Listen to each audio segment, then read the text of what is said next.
বিসমিল্লাহির রহমানির রহিম। শুভ সকাল। শুরু করছি আল্লাহ তাআলার নামে। দেখো, আমরা অধ্যায় 11 এবং তোমার অনুশীলনী 11.2 আমরা এর অনুশীলনীর অঙ্কগুলো আমরা পর্যায়ক্রমে করতেছিলাম। আজকে দেখো তাহলে ইম্পর্ট্যান্ট একটা অঙ্ক 15 নম্বর, যেটি তোমার খেলাধুলা বিষয়ক অঙ্কটি। ক্রিকেট খেলা সাকিব মুশফিকুর ও মাশরাফি, তোমাদের সুবিধার্থে আমি ডাকটি লিখে দিচ্ছি। ক্রিকেট, দেখো ক্রিকেট খেলায় সাকিব মুশফিকুর ও মাশরাফি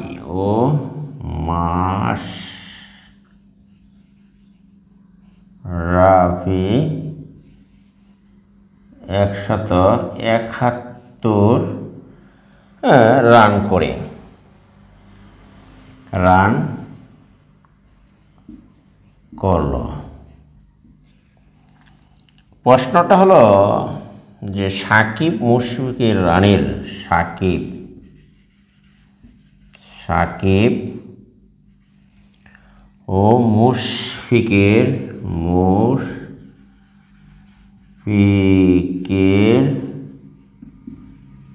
রানের সাকিব ও মুশফিকের এবং মুশফিকুর ও মাশরাফির রানের অনুপাত। মুশফিকুর ও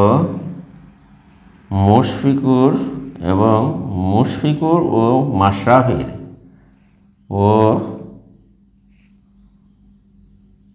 এবং মুশফিকুর ও মাশরাফির রানের অনুপাত। মাশরাফির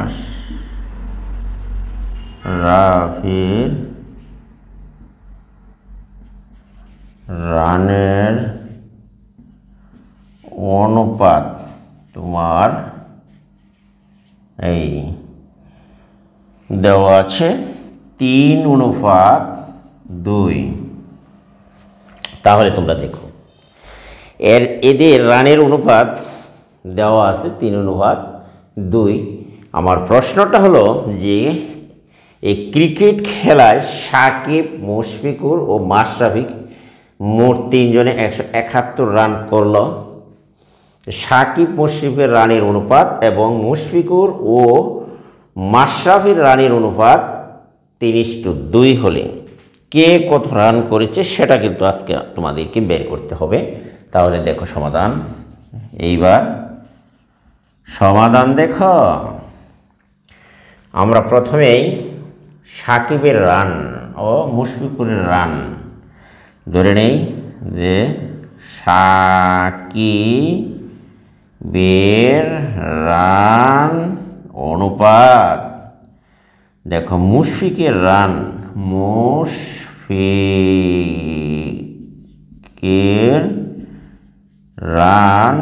ইকুয়াল টু 3:2।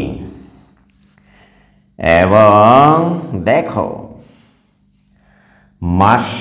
দেখা আছে মুশফিকুর রান মুশফিকের রান অনুপাত মাশরাফির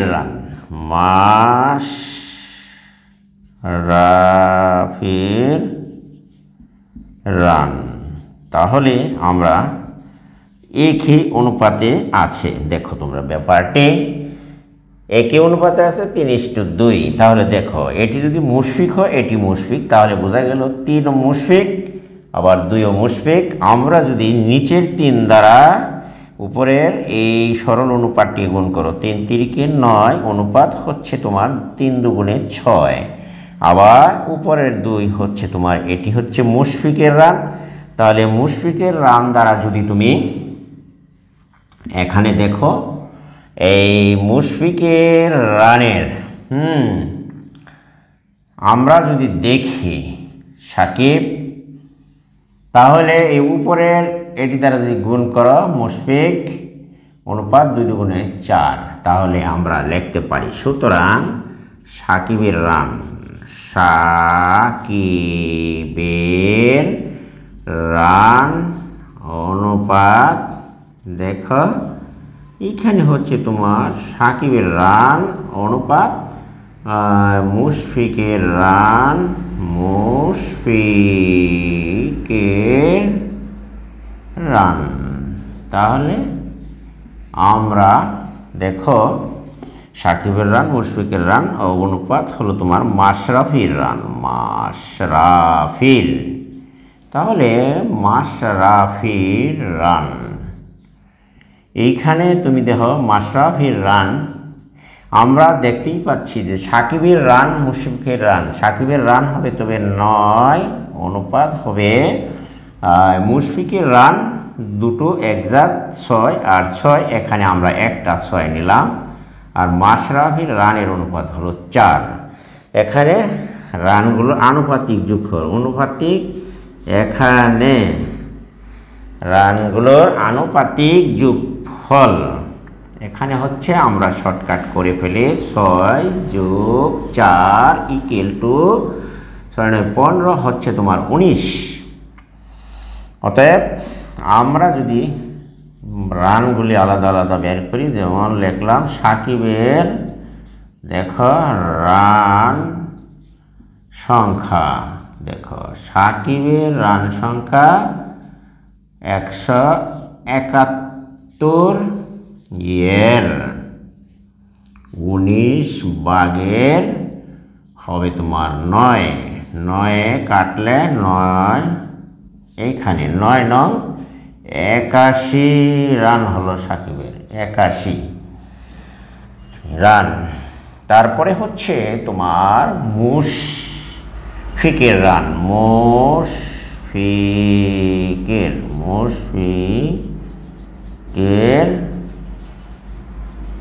রান, দেখো সংখ্যা 171 এর 19 ভাগের 6, তাহলে দেখা যায় 9, 6 নং 54 রান। এইখানে দেখো 6 নং 54 রান। তারপরে হচ্ছে তোমার মাশরাফির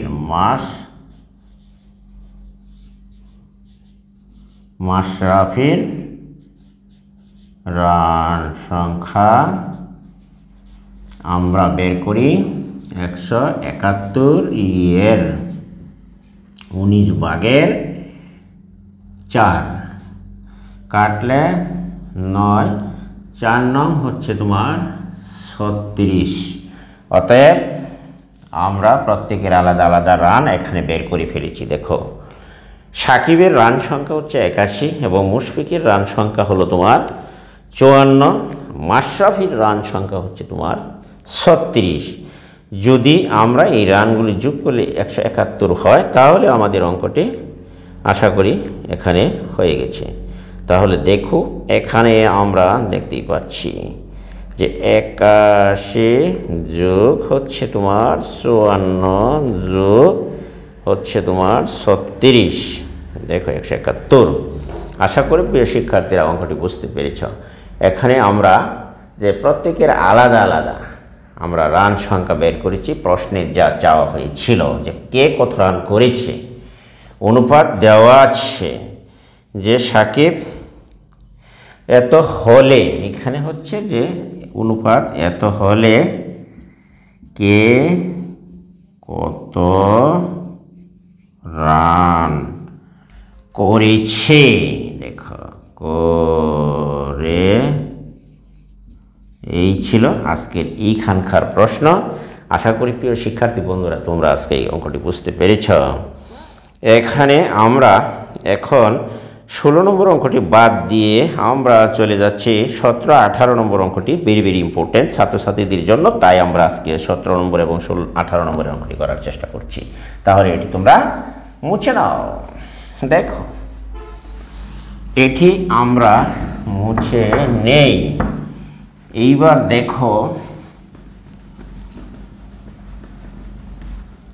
দেখো যে আমরা 17 নম্বরের অঙ্কটি দেখো যে ভেরি ভেরি ইম্পর্টেন্ট। এই অঙ্কটি প্রায় পরীক্ষায় আসে। এবার তোমরা মনোযোগ সহকারে এটি খাতায় তুলে নাও। দেখো 17 নম্বর অঙ্কটি, যদি কোনো বর্গক্ষেত্রের বাহুর পরিমাণ, যদি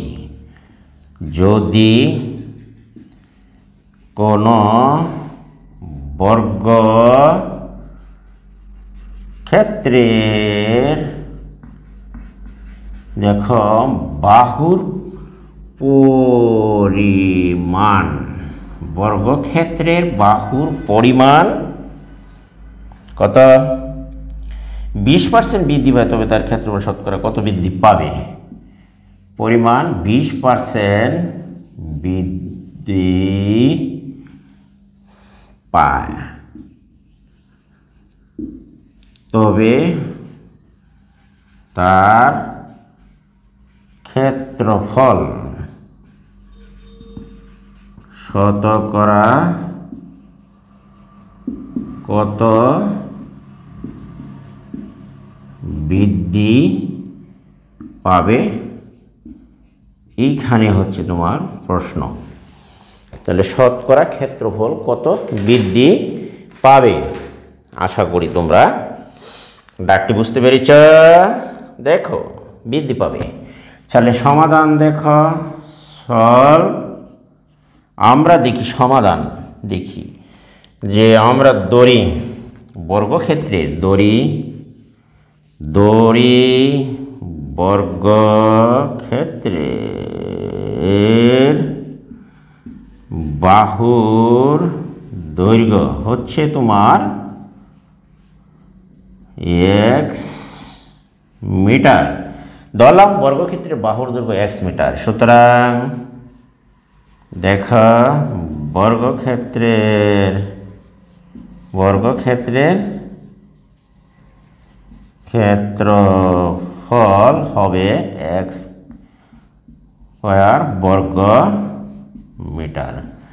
আশা করি প্রিয় শিক্ষার্থীরা তোমরা এটুকু বুঝতে পেরেছো। বর্গক্ষেত্রের বাহুর দৈর্ঘ্য ধরলাম x।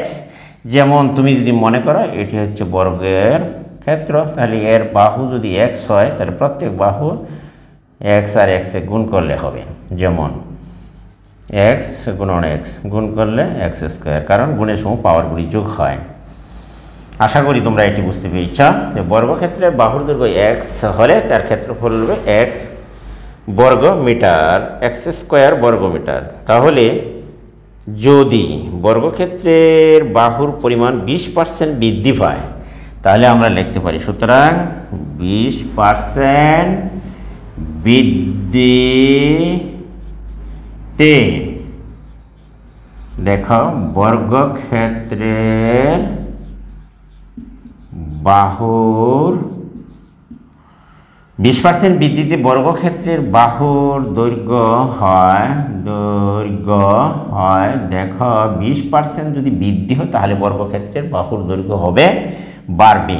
তাহলে আমরা লিখলাম আগের x আর 20% যেহেতু আমরা লিখতে পারি x যোগ 100/20 গুণন হবে x। তাহলে 120 আর x যেহেতু বাড়ে তাহলে কাটলে হবে এখানে 5, এখানে থাকছে তোমার x আর এখানে 5/x। আমরা যদি লসাগু করি তাহলে হবে এখানে 5x প্লাস x বাই হচ্ছে তোমার 5, তাহলে 5/6। তাহলে 20% বৃদ্ধিতে বর্গক্ষেত্রের বাহুর দৈর্ঘ্য আমরা পেলাম। দেখো এইখানে আমরা পেয়েছি 5/6। 6x লসাগু করি। এখন আমরা যদি এই যে বর্গক্ষেত্রের বাহুর দৈর্ঘ্য যদি 20% বৃদ্ধিতে আবার বর্গক্ষেত্রের ক্ষেত্রফল আমরা বের করতে পারি, তাহলে আমরা উপরের অংশটুকু লিখে নিয়েছিলাম, সেটি মুছে নেই। দেখো, অতএব আমরা যদি লিখি, দেখো যে 20% বৃদ্ধিতে বর্গক্ষেত্রের ক্ষেত্রফল, সুতরাং 20%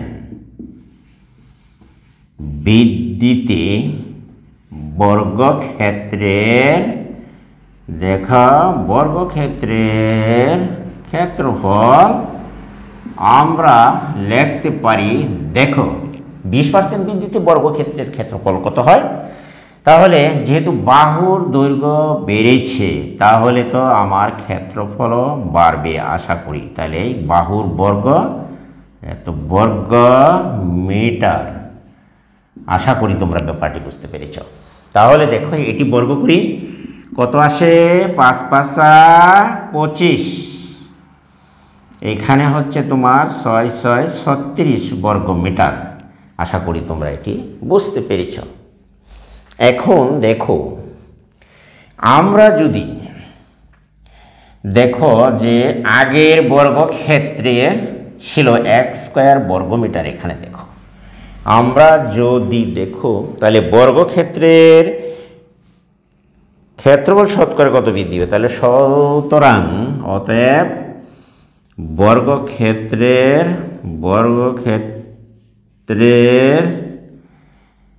ক্ষেত্রফলের বৃদ্ধি, ক্ষেত্রফলের বৃদ্ধি তুমি দেখো আগে ছিল x² বর্গ, তাহলে এখন হচ্ছে তোমার 36x/25 মাইনাস x²। এইখানে আমরা যদি রসাগু করি 25 36 x² মাইনাস 25 x²। আশা করি তোমরা এটি বুঝতে পেরেছ। এবার দেখো, তাহলে আমরা লিখতে পারি, দেখো এইখানে অবশিষ্ট থাকলো 36 থেকে x², এইখানে হচ্ছে 11 x²। তাহলে আমরা লিখতে পারি, সুতরাং x² বর্গ মিটারে বৃদ্ধি পায়। দেখো এত বর্গ মিটারে বৃদ্ধি পাচ্ছে 25/11 x² বর্গ মিটার। সুতরাং 1 বর্গ মিটারে ক্ষেত্রফলের বৃদ্ধি পাইল কত? এত বর্গ মিটারে বৃদ্ধি পায় এত। তাহলে দেখো 25/11 x², এই x² যাবে নিচে এত বর্গ মিটার। যেহেতু আমার শতকরা নিতে বলছে, আমরা দেখি 100 বর্গ মিটারে কত বৃদ্ধি পায়। তাহলে দেখি এইখানে 25 গুণন x² 11 x², 100-এ কত বৃদ্ধি পায়? 4 25-এ, আর x কাটা 4 11 44 বর্গ মিটার। আশা করি প্রিয় শিক্ষার্থীরা আনসারটি হবে তোমার 44%। এইখানে অঙ্কটি সমাপ্ত হলো। আশা করি প্রিয় শিক্ষার্থী বন্ধুরা তোমরা অঙ্কটি বুঝতে পেরেছ। এটি অত্যন্ত ইম্পর্টেন্ট এবং গুরুত্বপূর্ণ একটি অঙ্ক। এটি প্রায় পরীক্ষা আসার সম্ভাবনা রয়েছে। তোমরা এটি ভালো করে চর্চা করে নিবা। এটি খুবই ইম্পর্টেন্ট, ভেরি ভেরি ইম্পর্টেন্ট। এরপরে আরেকটি আছে ইম্পর্টেন্ট অঙ্ক, 18 নম্বর অঙ্কটি তোমরা দেখো, আমি তোমাদেরকে করে দিচ্ছি। এখানে দেখো 18 নম্বর অঙ্কটি, এটি ভেরি ভেরি ইম্পর্টেন্ট একটা অঙ্ক। আমরা তাহলে এটি মুছে নেই। আমরা যাব এখন 18 নম্বরের অঙ্কটি কিভাবে সমাধান করা যায়। দেখো এইবার দেখো যে আমরা 18 নম্বরের অঙ্কটি করছি। দেখো তোমাদের সুবিধার্থে আমি আবার ডাকটিও লিখে দিচ্ছি। একটি আয়তাকার ক্ষেত্রের দৈর্ঘ্য 10% বৃদ্ধি, ভেরি ভেরি ইম্পর্টেন্ট। দেখো এটি কিন্তু ভেরি ভেরি ইম্পর্টেন্ট। একটি দেখো আয়তাকার একটি আয়তকার না সরি আয়তক্ষেত্রে একটি আয়তক্ষেত্রের দেখো দৈর্ঘ্য 10% বৃদ্ধি, দৈর্ঘ্য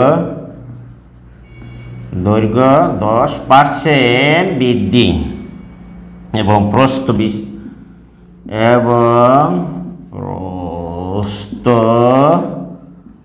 10% হ্রাস বা কম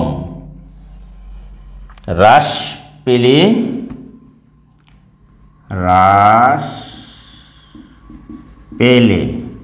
দেখো অঙ্কটি খুবই ইম্পর্টেন্ট এবং অঙ্কটি একটু জটিল।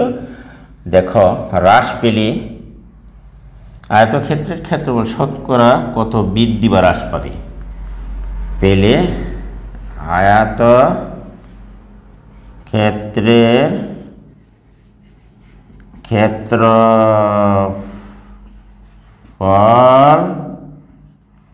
দেখো শতকরা কত বৃদ্ধি বা দেখো হ্রাস পাবে। আশা করি তোমরা এটি বুঝতে পেরেছ। ডাকটি আমরা এখানে শেষ করলাম। দেখো সমাধান এইখানে, দেখো সমাধান। তাহলে আমরা দড়ি অঙ্কটি খুব মনোযোগ সহকারে তোমরা একটু দেখো যে দড়ি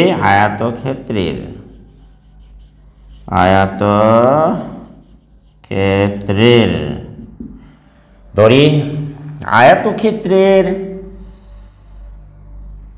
দৈর্ঘ্য তাহলে আয়তক্ষেত্রের দৈর্ঘ্য ধরলাম তোমার x মিটার ধরলাম, আয়তক্ষেত্রের দৈর্ঘ্য ধরে নিলাম x মিটার এবং আয়তক্ষেত্রের প্রস্থ আমরা ধরে নেই y মিটার। অতএব আয়তক্ষেত্রের ক্ষেত্রফল, অতএব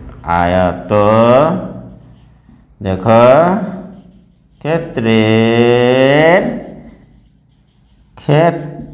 ক্ষেত্রফল সমান দৈর্ঘ্য গুণন প্রস্থ। তাহলে দৈর্ঘ্য হলো x, প্রস্থ হলো y, গুণ করলে হবে x y বর্গ মিটার। আশা করি তোমরা এটুকু বুঝতে পেরেছ। ওকে, দেখো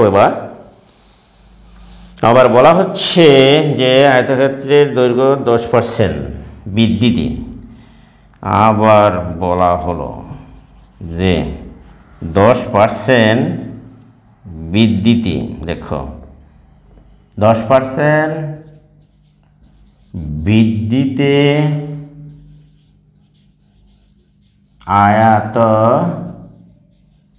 আয়তক্ষেত্রের দৈর্ঘ্য, তাহলে নিশ্চয়ই দৈর্ঘ্য তোমার বৃদ্ধি পাবে। তাহলে আগে ছিল আমার x, বর্তমানে আরও 10% বাড়বে, তাহলে গুণ হবে এর সাথে হবে x। আশা করি যে এইখানে পার্সেন্ট উঠাই দিলে 100/10 আর এইখানে গুণে রয়ে গেল x। কাটাকাটি তুমি করো, দেখো কত আসে। এইখানে হলো তোমার 10×100, তাহলে আমরা x প্লাস আমরা লিখতে পারি 10/x, লসাগু করলে আসে তোমার 10x আর এইখানে হলো তোমার x। যেহেতু 10 ভাগ করলে 1 দিয়ে x এর গুণ করলে x, তাহলে উপরে হলো তোমার 11x, নিচে হলো 10। এই পেলাম আয়তক্ষেত্রের 10% বৃদ্ধিতে বাহুর দৈর্ঘ্য আমরা পেয়েছি। 10% বৃদ্ধিতে আয়তক্ষেত্রের বাহুর দৈর্ঘ্য হলো 11x বাই হচ্ছে তোমার 10। আবার আমরা উপরের অংশটুকু মুছে নেই। দেখো আমরা যদি আবার 10% হ্রাসে বাহুর প্রস্থ, আয়তক্ষেত্রের প্রস্থ আবার হচ্ছে তোমার দেখো 10% হ্রাসে আয়ত দেখো ক্ষেত্রের প্রস্থ, দেখো প্রস্থ হলো যে y, প্রস্থ ওয়াই থেকে তাহলে কমবে মানে 10% কম হলে আবার গুণ হবে তোমার ওয়াই। এইখানে তুমি দেখো ওয়াই মাইনাস, এইখানে হবে তোমার 100/10 আর ওয়াই যেহেতু গুণ আছে পার্সেন্টে লেগে 100 নিচে আসলো। বুঝতে পেরেছ? এবার দেখো তাহলে আমরা দেখি এইখানে তোমার কাটাকাটি করলে থাকছে তোমার 10 × 100, উপরে থাকছে তোমার ওয়ানলি ওয়াই, নিচে থাকছে তোমার 10। আশা করি তোমরা এটি বুঝতে পেরেছ। দেখো 10 তাহলে 10y ভাগ ওয়াই। আমরা এবার এটিও মুছে নিতে পারি। দেখো আমরা যদি এটি মুছেই নেই দেখো তাহলে আমরা 10% বৃদ্ধিতে আয়তক্ষেত্রের দৈর্ঘ্য পেয়েছি। এখন 10% বৃদ্ধিতে অর্থাৎ হ্রাসে প্রস্থ দেখি কত 9y 9y/10 প্রস্থ হলো এত মিটার। তাহলে আমরা লিখতে পারি সুতরাং 10% হ্রাস ও হ্রাস বৃদ্ধির ফলে দৈর্ঘ্য প্রস্থ হ্রাস বৃদ্ধির ফলে দৈর্ঘ্য আয়তক্ষেত্রের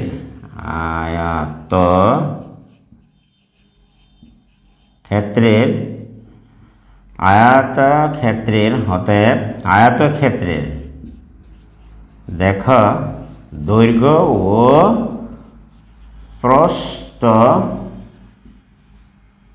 হ্রাস বৃদ্ধির ফলে আয়তক্ষেত্রের দৈর্ঘ্য ও প্রস্থ বৃদ্ধি ও হ্রাসের ফলে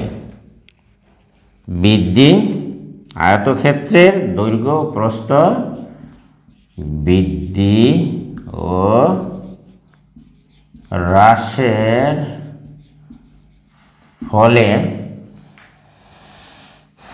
ক্ষেত্রফল আয়তক্ষেত্রের দৈর্ঘ্য প্রস্থ বৃদ্ধি ও হ্রাসের ফলে ক্ষেত্রফল হয়। দেখো হ্রাসের ফলে ক্ষেত্রফল দেখো তোমার 11x বাই হচ্ছে তোমার 10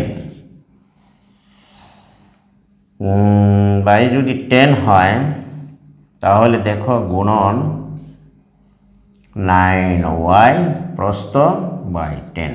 আশা করি তোমরা ব্যাপারটি বুঝতে পেরেছ। দেখো আমি বলছি যে আয়তক্ষেত্রের সুতরাং আয়তক্ষেত্রের দৈর্ঘ্য প্রস্থ হ্রাস বৃদ্ধির ফলে ক্ষেত্রফল কত হয়। দেখো ক্ষেত্রফলটা হলো এখানে তুমি দেখো গুণ করি যদি আমরা নিচে 10 × 100 9 11 99xy তাহলে আমরা 99xy বাই হচ্ছে এত বর্গ মিটার আমরা পেলাম বর্গ মিটার। তাহলে অতএব আয়তক্ষেত্রের ক্ষেত্রফলের হ্রাস সুতরাং আমরা লিখতে পারি যে আয়তক্ষেত্রের ক্ষেত্রফলের হ্রাস মানে কমলো কতটুকু দেখো। অতএব আয়তক্ষেত্রের ক্ষেত্রফলের হ্রাস আগে ছিল 1 বর্গ মিটার, এখন মাইনাস হবে 99xy বাই হচ্ছে তোমার 100 বর্গ মিটার। আশা করি তোমরা ব্যাপারটি বুঝতে পেরেছ। তাহলে হ্রাস যেহেতু রসাগো 100 দিয়ে গুণ দাও 100xy মাইনাস 99xy আমার অবশিষ্ট রইল দেখো শুধু xy 100xy থেকে 99xy গেলে থাকছে তোমার xy বর্গ xy বাই 100 বর্গ মিটার। আশা করি তোমরা এটুকু বুঝতে পেরেছ। প্রিয় শিক্ষার্থীরা তোমরা আশা করি যে ক্ষেত্রফলের হ্রাস আমরা বের করতে পেরেছি xy বাই 100 বর্গ মিটার। তাহলে এইটুকু যে হ্রাস হলো এটি কিসের মধ্যে হলো? আমাদের পূর্বের ক্ষেত্রফল ছিল xy এর মধ্যে হ্রাস হচ্ছে এত, 1 মধ্যে কত 100 মধ্যে কত, এটি করতে পারলে তোমরা অঙ্কটির রেজাল্ট পেয়ে যাবে। আশা করি তোমরা এটুকু বুঝতে পেরেছ। তাহলে দেখো অতএব আমরা লিখতে পারি যে এক্স ওয়াই বর্গ মিটারে, দেখো এত বর্গ মিটারে ক্ষেত্রফলের হ্রাস, এত বর্গ মিটারে ক্ষেত্রফলের হ্রাস, দেখো ক্ষেত্রফলের হ্রাস এক্স ওয়াই বাই হচ্ছে এত বর্গ মিটার। আশা করি তোমরা এইটুকু বুঝতে পেরেছ। আমরা দেখতেই পাচ্ছি যে 100 বর্গ মিটার ক্ষেত্রফলের হ্রাস হয় এত বর্গ মিটার, হ্রাস হচ্ছে তোমার হ্রাস হয় এত বর্গ মিটার। তাহলে সুতরাং 1 বর্গ মিটারের ক্ষেত্রফলের হ্রাস হইবে কম। তাহলে 100 গুণন 100 এত বর্গ মিটার। সুতরাং আমরা লিখতে পারি যে 100 বর্গ মিটারে হ্রাস হইতেছে ক্ষেত্রফলের কত পার্সেন্ট হ্রাস দেখা যেতে পারে। 100 গুণন 100, 100 গুণন 100, 100 কাটা 100 কাটা 1, অর্থাৎ 1 বর্গ মিটার, 1 বর্গ মিটার। আশা করি তোমরা এটুকু বুঝতে পেরেছ। তাহলে 1 বর্গ মিটার যদি হ্রাস হইল ক্ষেত্রফলের দৈর্ঘ্য প্রস্থ 10% হ্রাস করার ফলে, তাহলে আমরা দেখতেই পাচ্ছি উত্তরটি হবে এখানে 1% হ্রাস। তাহলে দেখো আনসার হবে যে 1% হ্রাস, ক্ষেত্রফলের 1% হ্রাস। আশা করি প্রিয় শিক্ষার্থী বন্ধুরা তোমরা আজকে অঙ্কটি বুঝতে পেরেছ। 18 নম্বর অঙ্কটি অত্যন্ত গুরুত্বপূর্ণ এবং একটি ইম্পর্টেন্ট অঙ্ক। আমরা দুটি অঙ্ক করেছি এখানে, যেটি 17 এবং 18। এটি কিন্তু অত্যন্ত ভেরি ভেরি ইম্পর্টেন্ট একটি অঙ্ক। এখন দেখো যে আমরা অত্যন্ত ইম্পর্টেন্ট এবং গুরুত্বপূর্ণ একটা অঙ্ক করেছি। এখানে আরেকটি অঙ্ক তুমি দেখো যে এখানে আমরা 19 নম্বরের একটি অঙ্ক তোমাদের করে দিচ্ছি।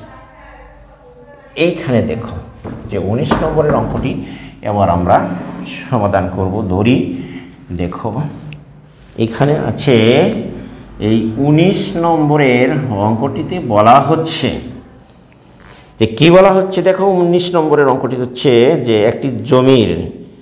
একটি মাঠের জমিতে সেচের সুযোগ আসার আগের ও পরের ফলের অনুপাত।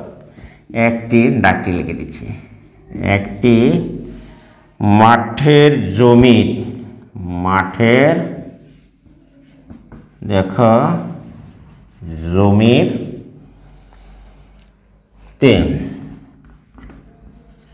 মাঠের জমিতে সেচের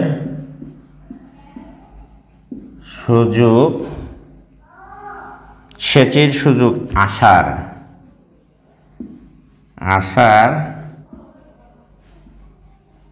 আগের ও পরের ফলের অনুপাত, পরের ফলনের অনুপাত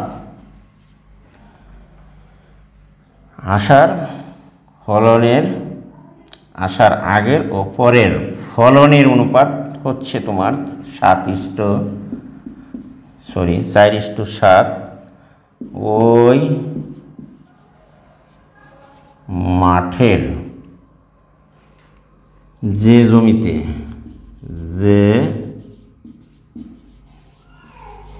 জমিতে আগে 304 কুইন্টাল ধান ফলতো,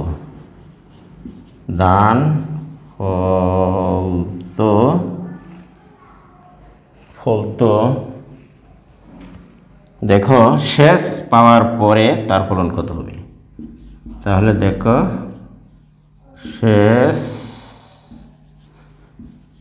পাওয়ার পরে তার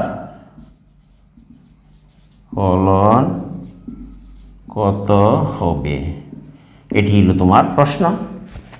তাহলে আমরা এবার প্রশ্নটি পড়ে নিলাম, আমরা সমাধান দেখি। এসো দেখো সমাধান, তাহলে শেষ পাওয়ার পরে তার ফলন কত হবে? তাহলে ধরি যে দেখো শেষ পাওয়ার পরে ফলন হবে এক্স কুইন্টাল। আমরা ধরে নিলাম যে দড়ি শেষ পাওয়ার পরে ফলন হবে এক্স কুইন্টাল। এই তাহলে আমরা প্রশ্ন মতে লিখতে পারি, দেখো দেখো প্রশ্ন মতে লিখতে পারি। এখানে কিন্তু আছে যে আগের সেচের সুযোগ আসার আগের ও পরের অনুপাত। তাহলে আমরা লিখতে পারি সেচের সুযোগ আসার আগের সেচের দেখো সেচের সুযোগ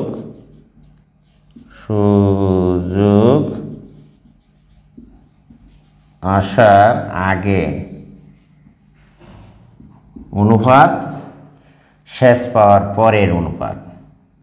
সেচের সুযোগ আসার আগে ও শেষ পাওয়ার পরের সেচ পাওয়ার পরে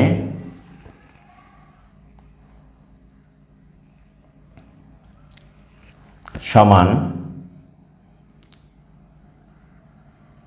সেচের সুযোগ আসার আগে ও শেষ পাওয়ার পরের। তাহলে দেখো সেচের সুযোগ আসার আগে ও শেষ পাওয়ার পরের অনুপাত হচ্ছে কত? দেখো 304 কুইন্টাল